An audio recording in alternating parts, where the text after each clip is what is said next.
Sveiki. Jeigu jūs žiūrite šitą video, reiškiasi kažkas arba draugai, arba artimieji, arba pažįstami, jūs nukreipia į mus supažindinti, norėdami supažindinti su šitą naują verslo galimybę, kuri atsidaro visiškai neseniai Lietuvoje. Kairos Planet. Toks yra didelis gražus pavadinimas, arba tai yra už jo stovi kompanija Kairos Technologies. Tai yra Anglijos kompanija, įkurta Anglijoje, kuri turi šiuo metu savo ofisus tiek pačiam Londone, tiek Dubajuje ir atsidariusi ofisus Prahoje. Taigi, kas yra Kairos Planet? Kairos Planet tai yra absoliučiai naujas, novatoriškas būdas investuoti į interneto plėtros projektą. Tiksliau, Cloud Technologies. Cloud Technologies tai yra vadinamas debesio technologijos arba serveriai.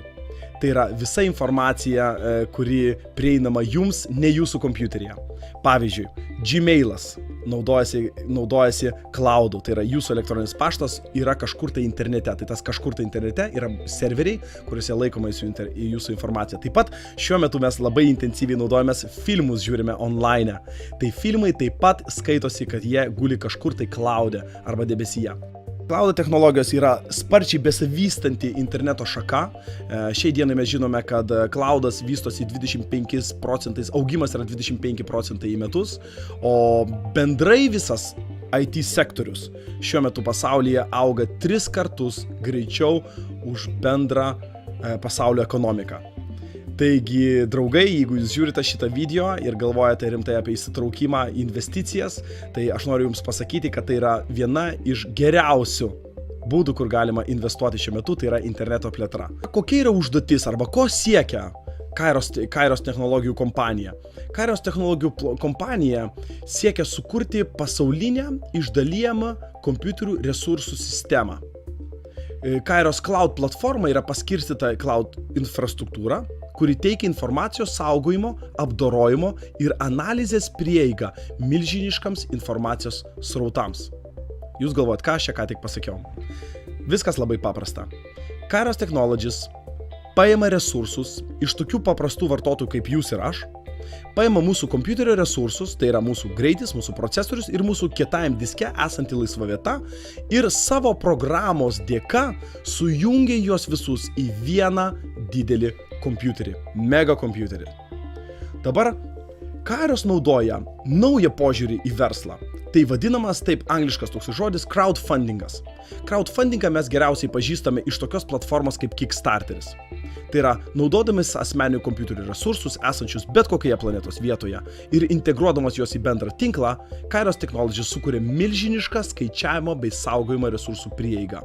Toks būdas sutaupo kompanijai išlaidas, kurios būtų skirtos serverių priežiūrai, administravimui, interneto prieigai ir elektrai. Tai reiškia, naudodamas jūsų ir mano kompiuterius ir sukurdamas šitą mega vieną didelį kompiuterį, kompanija sutaupo, nes jai nereikia statyti savo didelio serverinės, didelės data centrų, taip vadinamų, ir nereikia skirti išlaikymui, tai yra elektros išlaidos, interneto išlaigos, kietųjų diskų atnaujinimui ir taip toliau panašiai, nes jie naudoja mūsų kompiuterio resursus. Bendradarbiavimo pradžia. Kairos kompanija ieško potencialių kompiuterių nuomotojų ir sudaro su jais nuomos kontraktus. Išnuomojos kompiuterių galingumas bei resursai yra lygiai 1 metams. Toliau, aš, kaip kompiuterio turėtojas, sumoku garantinį mokestį, kuris yra privalomas. Šitas grąžintinas garantinis mokestis užtikrina įsipareigojimą mano, kad aš suteiksiu kompanijai prieimą prie kompiuterio apskritus metus, tai yra visą kontrakto laikotarpį. Toliau dabar, kompanija įsipareigoja mano sumokėtą grąžintinį garantinį mokestį išmokėti man lygiomis dalimis kiekvieną dieną, tol kol tęsiasi mūsų kontraktas. Dabar šitas mokestis, kurį aš sumoku, nebijokite, jis neina į kompanijos bendrą sąskaitą, bet jis įeina į einamąją sąskaitą, kurioje pinigai naudojami išskirtinai mano išmokoms. Galimybė bendradarbiauti. Yra 4 skirtingi nuomos kontraktai. Kiekvienas iš jų turi 2 svarbius komponentus. Tai yra resursų kiekis, tai yra mano laisva vieta kietajame diske ir grąžintinio garantinio užstato dydis. Užstatas yra grąžinamas kasdien lygiomis dalimis viso kontrakto galiojimo metu, kol yra vykdomas kontrakto sąlygos. Jeigu nuomininkas, tai esu aš, kuris nuomoju savo kompiuterį, nesilaikau sąlygų, tuomet garantinis mokestis išmokamas atitinkamai kompiuterio laikui internete. Trumpiau tariant, yra 4 skirtingi planai, kuriuose yra 2 vardikliai. Tai yra laisva vieta mano kietajame diske ir garantinis mokestis, grąžintinas garantinis mokestis, kurį kompanija man grąžina. Pavyzdžiui, su pirmuoju planu aš kompanijai išnuomoju 15 GB savo laisvos vietos kietajame diske ir už tai palieku grąžintiną garantinį mokestį, tai yra $125. Kompanija $125 man grąžina lygiomis dalimis, išmokėdama kiekvieną dieną.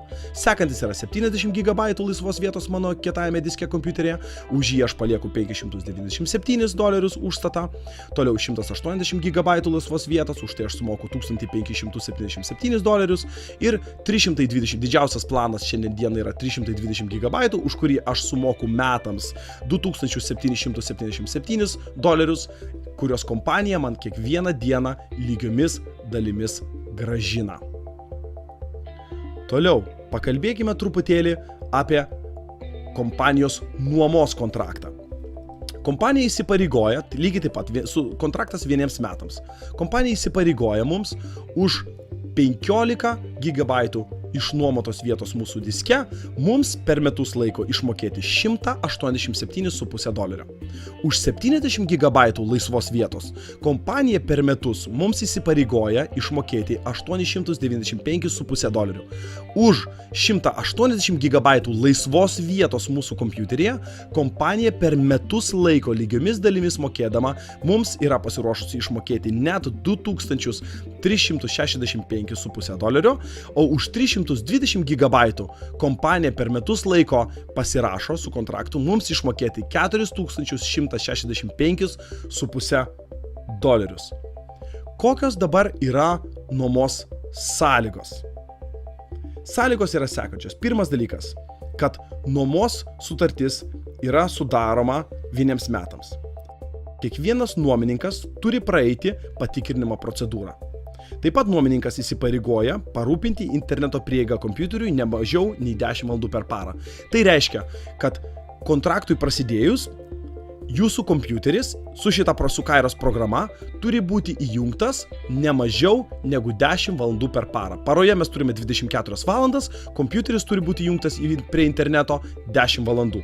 Toliau. Nuomininkas įsipareigoja atitinkamai rūpintis kompiuterio resursais. Ką tai reiškia? Laiks nuo laiko programą reikia perkrauti, laiks nuo laiko patį kompiuterį reikia perkrauti. Taip pat reikia pažiūrėti, kad jis veiktų gerai, kad būtų įsijungtas, kad jis būtų prisijungęs prie interneto ir taip toliau. Žodžiu, rūpintis mūsų kompiuteriu, ką iš esmės mes ir taip darome kiekvieną dieną. Taip pat nuomininkas turi teisę, tai esu aš, kuris nuomoju savo kompiuterį, turi teisę nutraukti sutartį per 14 darbo dienų po sutarties sudarimo. Ir įmonė pasirašo, kad grąžins visus mūsų sumokėtus pinigus, išskyrus mokestį, kuris yra imamas už asmens patvirtinimo procedūrą. Toliau sekantis momentas, tai yra resursų optimizavimo programa. Įmonė optimizuoja savo resursus, mes optimizuojame savo sąnaudas ir investicijas. Kompanija optimizuoja savo išlaidas, kurios būtų statant ir prižiūrint globalų kompiuterių tinklą, išnuomodama jūsų kompiuterių resursus. Mes optimizuojame savo kaštus, kurias turime internetui, elektrai ir kitoms komunalinėms išlaidoms. Taigi čia yra žaidimas. Kompanija laimi, nes jai nereikia statyti didelių data centrų, kurių išlaikymas kainuoja milžiniškus pinigus. Mes laimime, nes už tą kompiuterio resursus, kuriuos mes ar taip naudojame, įmonė yra pasiruošusi mums mokėti. Dabar jūs galite paklausti, kom tai yra naudinga pačiai kompanijai. Klasikinėme požiūrėje reikalingos milžiniškos investicijos, kad sukurti didelės talpos informacinius centrus. Taip pat didelės išlaidos centrų išlaikymui, naudojimui, darbuotojams ir saugumui. Naudojama novatoriška tendencija. Tai yra išdalijamos kompiuterių resursų technologijos bei naujas požiūris į ekonomiką. Kairos technologija išlaiko savo kapitalą likvidų turtu ir investuoja gautus dividendus į verslo vystymą, tokiu būdu optimizuodama savo investicijas. Iš dalies mes atgauname pinigus, kurias išleidome nusipirkdami kompiuterį, Taip pat mes gauname pinigus ir iš dalies yra kompensuojamas išlaidos, kurias mes visi ar taip išleidžiame už interneto prieigą. Tai yra, jeigu pas jūs galbūt yra pas jūs Baltikumas, galbūt pas jūs yra Teo internetas, galbūt pas jūs yra Mezonas ar kitas interneto prieigos. Ir taip pat geriausias dalykas yra tai, kad mes iš tikrųjų gauname tikrasias pasyvias pajamas, nes čia kaip tokio daryti nieko nereikia. Taigi kompanija Kairos nustatė savo tikslą, kuris yra bendrai naudingas ir efektyviausias visoms kontrakto pusėms. Kompanija ne tik moka už mūsų kompiuterio resursus, bet taip pat padengia išlaikymo išlaidas, administravimas, interneto prieiga ir elektra. Taigi šiandien dienai Kairos technologijos yra naujas, inovatyvus labai būdas, kaip galima investuoti savo pinigus ir gauti grąžą arba pasyvias pajamas išnaudojant mūsų kompiuterio resursus. Sekite toliau mūsų naujienas, aš dėsiu toliau video apie tai, kaip prisijungti prie mūsų, kaip tapti mūsų Kairos planetos dalimi. Tai vat, o visa kita informacija, rašykit man klausimus, jeigu turite, aš stengsiu kiek įmanoma visus juos atsakysiu ir žinoma, prisijungimo kodai ir visa kita jau visai netrukus mūsų video. Taigi, iki greito pasimatymo Kairos planetoje.